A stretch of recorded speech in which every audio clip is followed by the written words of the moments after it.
আমি ট্রেনিং করতে এসেছি। ট্রেনিং শুরুর আগেই এখানে সাদা পর্দায় মমতা ব্যানার্জির অ্যাড দেখাচ্ছে দীঘার মন্দির নিয়ে। আমি অবজেকশন করেছি, আরও আমার অনেক দাদারা ছিলেন, এই যে এই দাদাও অবজেকশন করেছে, আরও অনেক দাদা এখানে ছিলেন, তারা অবজেকশন করেছে। আমরা বলেছি যে এটা নির্বাচনী বিধিভঙ্গ হচ্ছে, আমি আই কার্ড দেখতে চেয়েছি, এটাই আমার অপরাধ। বিডিও অফিসের বিডিওর সামনে একজন কর্মচারী আমার কানে কানে এসে বলে গেল, তুই বাইরে বেরোলে না, বেশি বেশি করিস না, মার্ডার হয়ে যাবি। তোর কিন্তু মার্ডার হওয়ার সময় হয়ে গেছে। আপনারা শুনলেন দর্শক, এই ঘটনাটি ঘটেছে রানাঘাট বিধানসভা এলাকায়, রানাঘাট বিডিও অফিসে।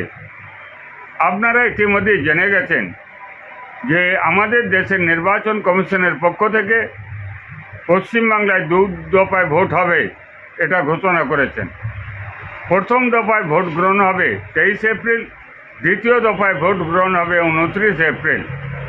আর আমাদের রাজ্যে যে সমস্ত বিধানসভায় প্রার্থীরা নির্বাচনে অংশগ্রহণ করেছেন তাদের ভাগ্য নির্ধারণ হবে, অর্থাৎ ভোট গণনা হবে 4 মে তারিখে।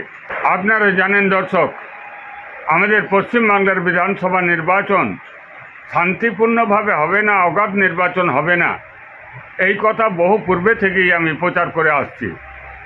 আপনারা ইতিমধ্যেই দেখলেন রানাঘাট বিধানসভা এলাকায় যে সমস্ত ভোটকর্মীরা ট্রেনিং দিতে গিয়েছিলেন বিডিও অফিসে, তাদের হাল আপনারা দেখতে পাচ্ছেন।